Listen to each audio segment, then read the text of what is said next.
राधे राधे, जय श्री कृष्णा। इस महीने यानी मार्गशीर्ष अघन महीने में नित्य रूप से सुनी जाती हैं कुछ श्रेष्ठ कथाएं। आइए उन्हीं कथाओं का रसवादन कर लेते हैं।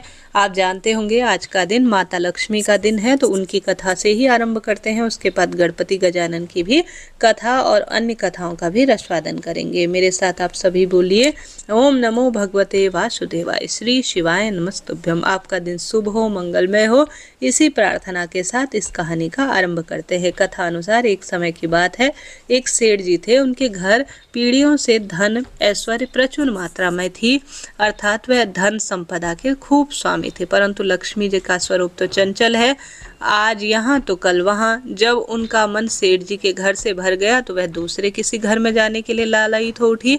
एक रात लक्ष्मी जी सेठ जी के सपने में आती हैं। सेठ जी ने देखा लाल वस्त्रों में सजी धजी सुंदर स्त्री उनके घर से निकलकर बाहर जा रही है। सेठ जी उनसे पूछते हैं, देवी आप कौन हो?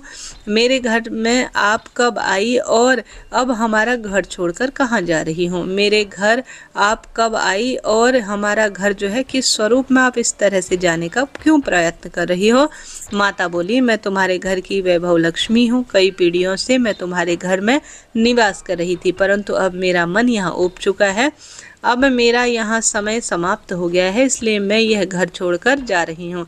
परंतु मैं तुम पर अत्यंत प्रसन्न हूँ, क्योंकि मैं जितने समय तुम्हारे पास रही तुमने सदा मेरा सदुपयोग किया, संतों के घर में आमंत्रित किया, उनकी सेवा की, गरीबों को भोजन कराया, धर्मात्म हेतु कुएं बनवाए, गौशाला वह प्याऊ बनाकर कुंवारी लड़कियों के तुमने विवाह करवाए, और तुम कथा भागवत भी साथ साथ करवाते रहे, साथ ही अतिथियों का आदर सत्कार भी करते रहे, इसलिए मैं तुमसे खूब प्रसन्न हूँ। अब जाते समय मैं तुम्हें वरदान देती हूँ, तुम जो चाहो मुझसे मांग लो। अब सेठ जी सोचते रह गए कि मैं अकेला क्या वरदान मांगूं, मेरी 4 बहुएं हैं, मैं उनसे पूछकर वरदान मांग लेता हूँ। एक दिन का जो है माता लक्ष्मी से वह समय मांग लेते हैं। तब सेठ जी लक्ष्मी जी से कहते हैं, माता मेरी 4 बहुएं हैं, मैं उनसे सलाह मशवरा लेकर आपको बताता हूँ कि मुझे क्या वर चाहिए। लक्ष्मी जी बोली, ठीक है, मैं कल फिर आ जाऊंगी, तब तुम मुझे अपना वर मांग लेना। ऐसा कहकर माता अंतर्ध्यान हो गई। अब सेठ जी सुबह उठते ही 4 बहुओं को बुलाया और सपने के बारे में बताया और उनसे सलाह मांगी। सेठ जी की सबसे बड़ी बहू बोली, आप माता जी से सारा गोदाम अनाज से भरवा लो ताकि हमें खाने की कमी ना हो। सेठ जी की दूसरी बहू से पूछा तो वह बोली, पिताजी अनाज में तो कीड़े पड़ जाएंगे, अनाज खराब हो जाएगा, इसलिए माता से सोना चांदी भरकर तिजोरी खूब रूप में अंधा जो है बहुत ज़्यादा इतना धन मांग लो कि 7 पुश्ते खा जाए। सेठ जी सोच में पड़ गए। अब तीसरी बहू से पूछा, पिताजी आप तो हम चारों के लिए धन से भरे हुए 4 महल मांग लो, खूब पैसा ही पैसा होगा, आने वाली पीढ़ी के पास भी कमी नहीं होगी। सेठ जी सोच में पड़ गए। तब उन्होंने अपनी छोटी बहू से पूछा, वह थोड़ी मध्यम वर्ग से थी और धार्मिक प्रवृत्ति की थी। वह बोली, पिताजी लक्ष्मी माता को अगर जाना है तो वह अवश्य ही जाएंगी, फिर धन संपत्ति कुछ भी नहीं टिकेगी।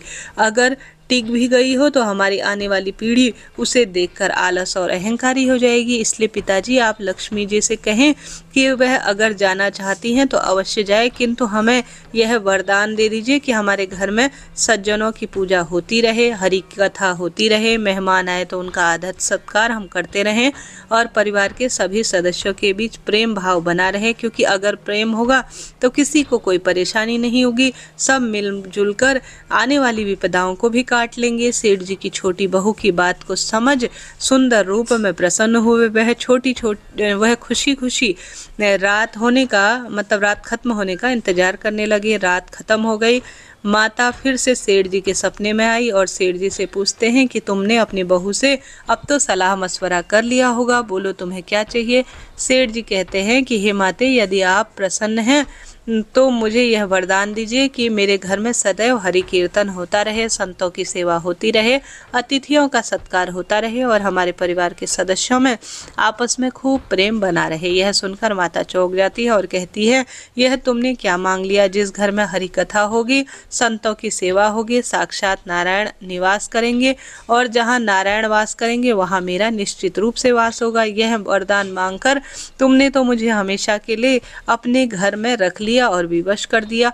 यह कहकर लक्ष्मी जी सेठ जी के घर में स्थायी रूप से वास करने लगी। हे लक्ष्मी माता, जैसे सेठ के घर में हमेशा के लिए आप विराजमान हो गई, उसी तरह इस कथा को कहने वाले, सुनने वाले और हुंकारा भरने वाले सभी भक्तों के घर में खूब अन्न धन के भंडार भरना, खूब बहुएं पोते देना और बेटों की हमेशा लंबी उम्र करना। प्रेम से बोलिए माता लक्ष्मी की जय। प्रिय श्रोताजनों, गणेश जी की कथा बिना तो हर दिन ही अधूरा है और गणेश जी माता लक्ष्मी के दत्तक पुत्र भी माने जाते हैं। तो सबसे पहले गणेश जी की कथा सुन लेते हैं, उसके बाद अन्य कथाएं भी सुनेंगे जो कि इस महीने में अटूट रूप से परिवार को एक करने वाली, सुख सौभाग्य देने वाली कथाएं हैं। तो पूरा वीडियो सुनिएगा जी, अंत तक बने रहिएगा। बोलिए गणेश जी महाराज की जय। कथा अनुसार एक समय की बात है, एक भाई बहन रहते थे। बहन का नियम था कि वह अपने भाई का चेहरा देखकर ही खाना खाती थी। हर रोज वह सुबह उठती थी, घर का सारा काम निपटाती थी, अपने भाई का मुख देखने के लिए उसके घर जाती थी। एक दिन रास्ते में एक पीपल के नीचे गणेश जी की मूर्ति थी। उसने भगवान के सामने हाथ जोड़कर कहा कि मेरे जैसा अमर सुहाग और मेरे जैसा अमर पीहर सबको देना। यह कहकर वह आगे बढ़ जाती है। जंगल की झाड़ियों के कांटे उसके पैर में रोज चुभ जाया करते थे। एक दिन भाई के घर पहुंची और भाई का मुख देखकर बैठ गई। तो भाभी ने पूछा, पैरों में क्या हो गया है? यह सुनकर भाभी को जवाब दिया कि रास्ते में आते हैं तो कांटे खूब चुभ जाते हैं। जब वह वापस अपने घर गई तब भाभी ने अपने पति से कहा, रास्ते को साफ करवा दो, आपकी बहन के पाँव में कांटे चुभ जाते हैं। भाई ने तब कुल्हाड़ी लेकर सारी झाड़ियों को काटकर रास्ता साफ करवा दिया, जिससे कि गणेश जी भी उस स्थान से हट गए। यह देखकर भगवान गुस्सा हो गए और उनके भाई के प्राण हर लिए। लोग अंतिम संस्कार के लिए ले जाने लगे। तब भाभी रोते हुए कहती है, थोड़ी देर रुक जाओ, उनकी बहन आती होगी। जब बहन भाई का मुख देख लेगी तभी वह भोजन करती है, उसका यही नियम है। तब लोग कहने लगे, आज तो देख लेगी, कल क्या करेगी। रोज अपने भाई को मुख देखने के लिए वह जंगल से बहन आई तो रास्ते में देखती है पूरा रास्ता साफ है, सिद्धि विनायक गणेश जी अपने स्थान से हटे हुए हैं। तब उसे जाने से पहले गणेश जी को अच्छे स्थान पर स्थापित किया जहां वह पहले से स्थापित थे। भूल चूक के लिए क्षमा प्रार्थी हुई और कहने लगी, मेरे जैसा अमर सुहाग और मेरे जैसा अमर पीहर सबको देना। ऐसा बोलकर प्रार्थना कर कर आगे निकल गई। भगवान तब सोचने लगे, अगर इसकी नहीं सुने तो हमें कौन मानेगा, भला हमें कौन पूजेगा। तब सिद्धि विनायक जी ने उसे आवाज दी, बेटी इस खेजड़ी की 7 पत्तियां ले जा और उसे कच्चे दूध में घोलकर अपने भाई के ऊपर छींटा दे देना। वह पीछे मुड़कर देखती है तो कोई भी नहीं था। फिर वह सोचने लगी कि ठीक है, जैसा सुना है वैसा कर लेती हूँ। फिर वह 7 खेजड़ी की पत्ती लेकर अपने भाई के घर पहुंची। वहां देखती है कई लोग बैठे हैं, भाभी रो रही है, भाई मृत पड़ा है। तब उसने पत्तियों को बताए हुए नियम के तहत भाई के ऊपर इस्तेमाल किया। तब भाई उठकर बैठ गया। भाई बोला, बहन आज तो खूब नींद आई है। तब बहन बोली, ऐसी नींद किसी दुश्मन को भी ना आए, और उसने सारी बात अपने भाई को बता दी। तो मान्यता है कि जो भी गणेश जी की इस कथा को सुनता है, हुंकारे भरता है, गणेश जी का वंदन करता है, निश्चित रूप से उसकी कथा सुंदर रूप में गणेश जी महाराज सुनते हैं और अन्न धन के भंडार भरते हैं। अब आगे बढ़ते हैं अन्य कथाओं की तरफ। अब अघन महीने में सुनी जाने वाली कृष्ण भगवान की कथा का भी आइए रसवादन कर लेते हैं। यह द्वापर युग की कथा है। भगवान श्री कृष्ण लीला कर रहे थे। गोकुल में एक मोर रहता था। वह नित्य प्रतिदिन भगवान की लीलाओं को देखता और प्रभु की कृपा पाना चाहता था। वह मोर भगवान के द्वार पर जाकर डेरा डाल लिया और भगवान के नाम का रटन लगाने लगा। जब भी भगवान भीतर आते जाते थे, गोविंद गोविंद गोपाल गोपाल रटता रहता था। ऐसा ही करते करते 7 साल बीत गए, परंतु भगवान का ध्यान उस पर नहीं गया। एक दिन वह काफी निराश होकर बैठा और रोने लगा। उसी समय वहां एक मैना उड़ती हुई आई। उसके पास मैना बैठी और रोते हुए मोर की नजर मैना पर पड़ी और मैना ने कहा, मैं बहुत हैरान हूँ कि कृष्ण भगवान के द्वार पर कोई रो रहा है। मोर ने कहा कि मैं पिछले 1 साल से इस छलिया के द्वार पर बैठा हूँ, पर इसकी दृष्टि मेरे पर नहीं पड़ी है। मैं पर इन्होंने मुझे एक बार भी नहीं देखा, इसलिए आज निराश होकर मेरी आंख से आंसू निकल रहे हैं। मैना ने कहा, तुम चिंता मत करो, मैं श्री राधे रानी जी के बरसाने में जा रही हूँ। वह बड़ी दयालु और कृपालु हैं। तुम मेरे साथ चलना बरसाने में, वहाँ तुम अवश्य ही तुम्हारे जीवन की कामना सिद्ध होगी और तुम्हारी मनोकामना पूर्ण होगी। दोनों बरसाने गए और वहाँ पर सुंदर रूप में विराजे। राधा रानी के द्वार पहुँचते ही मैना ने राधे राधे बोलना शुरू कर दिया, परंतु मोर वह तो राधा रानी के द्वार पर भी पहुंचकर अपने प्रिय को नहीं भूला और वहाँ भी वह गोविंद गोविंद कृष्णा कृष्णा कहकर मुख से संबोधित कर रहा था। तभी राधा रानी दौड़ कर आई और मोर को अपने हृदय से लगा लिया और पूछा, हे मोर, तू कहाँ रहने के लिए आया है? तब मोर बोला, जय हो राधा रानी की, आज तक किसी ने नहीं सुना, पर आप तो करुणामयी हो, तुरंत आज देख ही लिया। राधा रानी बोली कि कैसे नहीं देखती, तुम तो मेरे गोविंद का नाम ले रहे हो। तो वह बोली, आज कैसे तुम बरसाने आए हो? तब वह बोला, मैं श्री कृष्ण भगवान के द्वार पर 1 वर्ष से पड़ा हुआ हूँ, कृष्ण कृष्ण कहता हूँ, आना तो दूर एक नज़र भरकर कृष्ण जी ने देखा तब नहीं। तब राधा रानी ने कहा, अरे नहीं मेरे कृष्ण ऐसे नहीं हैं, अब तुम जाओ और जाकर फिर से उनके द्वार पर आवाज़ लगाओ, परंतु इस बार राधे राधे बोलना। मोर ने राधा रानी की बात मानी और तुरंत वहाँ से गोकुल आ गया और आते ही रटने लगा, राधे राधे राधे राधे। जब भगवान कृष्ण ने यह सुना तो द्वार पर कौन राधे राधे पुकार रहा है, तो भागते हुए मोर के पास आ गए और उसे तुरंत गले लगा लिया और पूछा, अरे मोर, तुम यहाँ कैसे आए हो? मोर ने कहा, वाह रे छलिया, पिछले 1 वर्ष से तुम्हारे नाम की रटन लगाए हुआ हूँ, आना तो दूर कृपा दृष्टि से देखा भी नहीं, आज जल की एक बूंद भी नहीं तिलाई और आज श्री राधे राधे नाम सुनते ही दौड़े चले गए। भगवान श्री कृष्ण बोले, अरे मोर, बातों में मत उलझाओ, पूरी बात बताओ। तब मोर ने कहा, पिछले कई समय से आपके द्वार पर आपके नाम की रट रहा हूँ, परंतु आपका ध्यान मेरी तरफ गया ही नहीं। मैं तो बरसाने में श्री जी के धाम गया था। और इस तरह मोर ने सारा वृतांत भगवान को सुना दिया। तब भगवान श्री कृष्ण बोले, तुम मेरे द्वार पर थे, तुम्हें मैं जल की एक बूंद न पिला पाया, यह मैंने पाप किया और राधा नाम लेकर तूने मुझे पा लिया। तेरा ऐसा सौभाग्य है, तेरे मुख से राधा नाम निकला है, तू बड़ा बड़भागी है।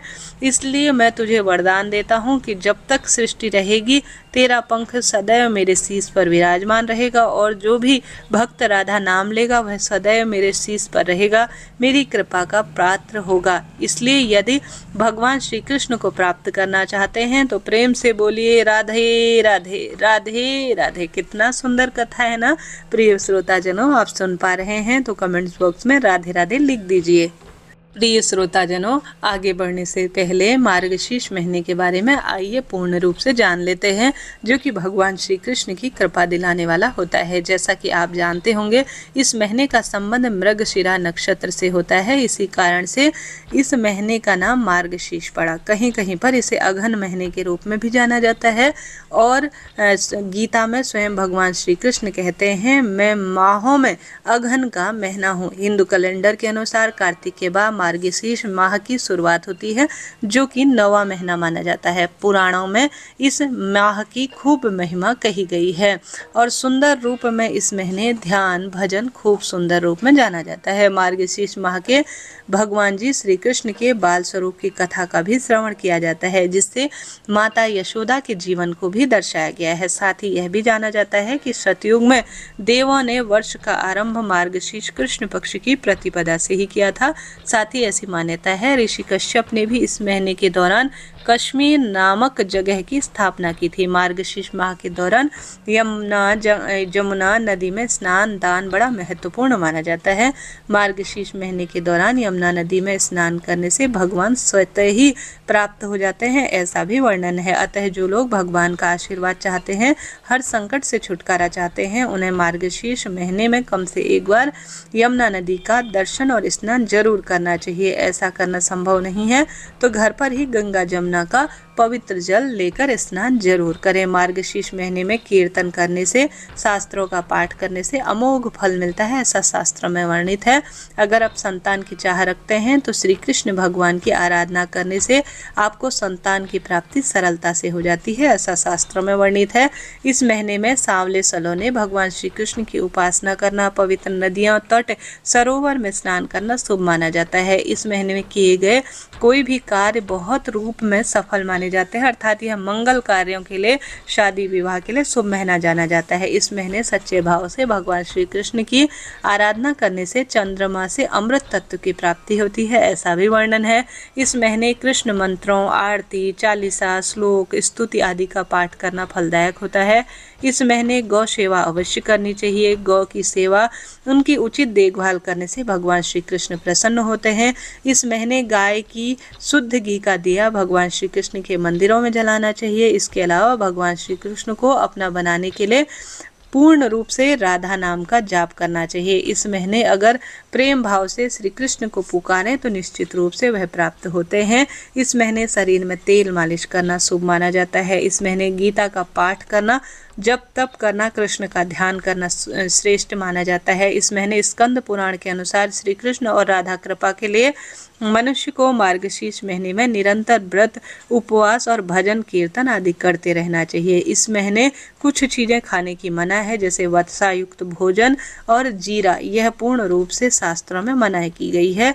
इस महीने भगवान शिव की उपासना, श्री हरि विष्णु की उपासना, राधा नाम का जाप, भगवान श्री कृष्ण के मंत्रों का स्मरण भाग्य प्रबल करने वाला होता है।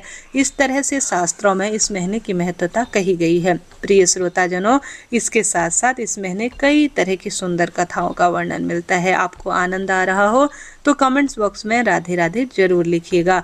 अब एक और सुंदर कथा सुन लेते हैं जो कि माँ अन्नपूर्णा से जो जानी जाती है। बोलिए अन्नपूर्णा माता की जय। जैसे कि मार्गशीर्ष महीने में अन्नपूर्णा माता के व्रत भी किए जाते हैं, तो जरूर सुन लीजिए इस कथा को। कथा अनुसार एक समय पृथ्वी लोक पर जल और अन्न सब कुछ समाप्त हो गया था। सभी प्राणी अन्न और जल न मिलने के कारण मृत्यु को प्राप्त होने लग गए थे। इसलिए बाद में पृथ्वी पर लोग ब्रह्मा जी और विष्णु जी की आराधना करने लगे। ऋषियों ने ब्रह्मलोक और बैकुंठ जाकर इस समस्या का हल निकालने के लिए ब्रह्मा जी और विष्णु जी से कहा, जिसके बाद ब्रह्मा जी और विष्णु जी सभी कैलाश पर्वत पर पहुंचे। तभी भगवान शिव से प्रार्थना करने लगे, प्रभु पृथ्वी पर संकट आ लगा है, इसलिए अपना ध्यान तोड़िए, जागृत अवस्था में आइए। तब शिव जी ने आंख खोलकर सभी के आने का कारण पूछा। तभी सभी ने बताया कि पृथ्वी लोक पर अन्न और जल की कमी हो गई है। तब भगवान शिव ने उन्हें आश्वासन दिया कि आप धीरज रखिए। इसके बाद भगवान शिव और माता पार्वती पृथ्वी पर भ्रमण को निकले। इसके बाद माता पार्वती ने अन्नपूर्णा का रूप धारण किया, भगवान शिव ने भिक्षुक का रूप धारण किया। इसके बाद भगवान शिव ने भिक्षा लेकर सभी पृथ्वी वासियों में भोजन वितरित किया, जिसके बाद पृथ्वी पर अन्न और जल की कभी कमी नहीं हुई और सभी ने अन्नपूर्णा माता की स्तुति की। अन्नपूर्णा माता, आप सभी के भक्तों पर अन्न धन के भंडार भरे, यही प्रार्थना कहते हैं। कहानी अधूरी हो तो उसे पूरी करना, पूरी हो तो मान रखना। प्रेम से बोलिए अन्नपूर्णा माता की जय।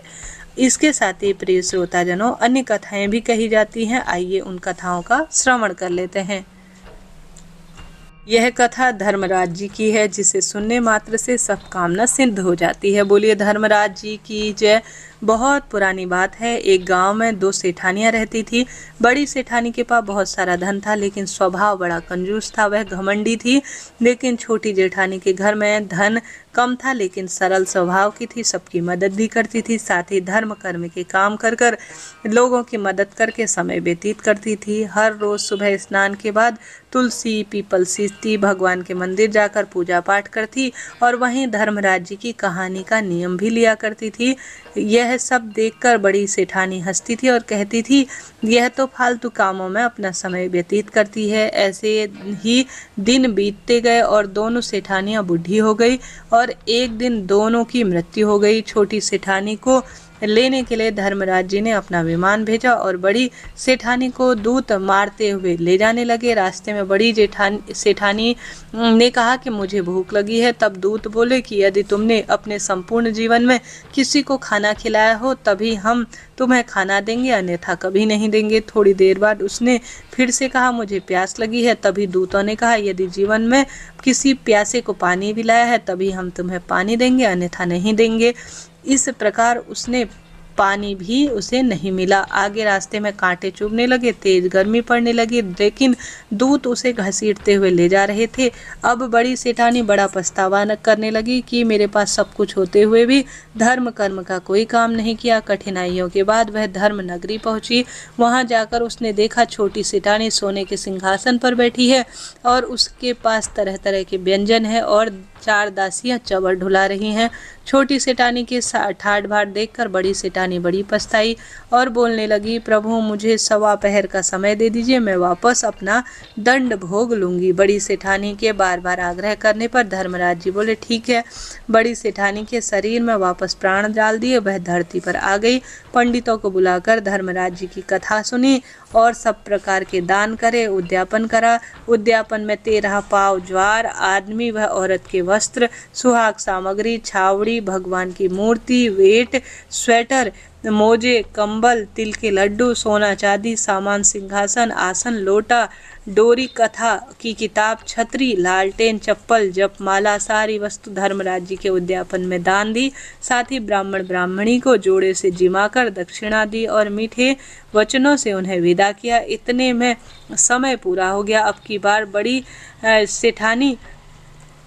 सेठानी सुंदर रूप में महाराज जी के पास गई। तब उन्हें स्वर्ग लोक में स्थान प्राप्त हुआ। हे धर्मराज जी महाराज, जैसे आपने उन देवरानी जेठानी पर सेठानी पर कृपा करी, उसी तरह से सभी भक्तों पर खूब कृपा करना। कहानी अधूरी हो तो उसे पूरी करना, पूरी हो तो उसे मान रखना। सबके नित्य नेम और नियम के व्रतों को पूर्ण करना। प्रेम से बोलिए धर्मराज जी की जय। प्रिय श्रोताजनों, इस तरह से मार्गशीर्ष महीने में सुनी जाने वाली सभी कथाओं का मैंने आपको रसवादन कराया। जरा सा भी वीडियो आनंद रूप में रहा हो तो वीडियो को लाइक करें, शेयर करें और इस वीडियो को आप सभी के साथ शेयर कर जय जय श्री राधे लिखना ना भूलें। कौन सी कथाएं सुनना चाहते हैं यह भी जरूर बताइएगा। राधे राधे।